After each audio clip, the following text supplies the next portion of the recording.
Le pape François est mort. La terrible nouvelle est tombée ce lundi 21 avril 2025. Le Vatican a annoncé la disparition de l'homme et George Mario Bergoglio par communiqué. Le souverain pontife avait été hospitalisé pendant 38 jours pour une pneumonie bilatérale. Il était sorti de l'hôpital depuis près d'un mois.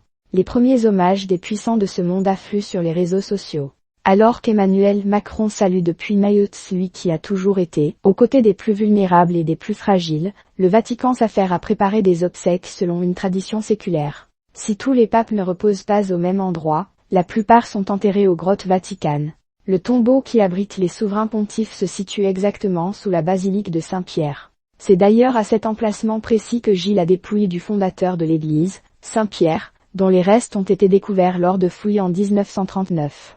Précisons qu'il ne s'agit pas précisément d'une grotte mais d'une église souterraine composée de plusieurs chapelles où sont réparties les tombes des papes. Dans ce même espace reposent également des hommes et des femmes de pouvoir, dont 2 reines. Après la constatation de la mort d'un pape, les appartements pontificaux sont placés sous scellé.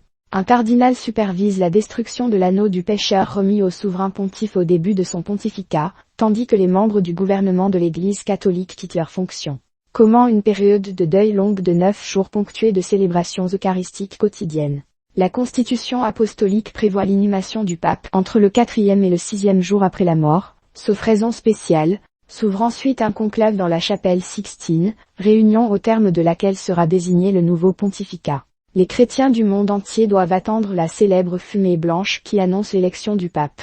Alors que retentit la grande cloche de la basilique Saint-Pierre, le doyen des cardinaux prononce une phrase canonique depuis le balcon central de la basilique, Habemus Papam.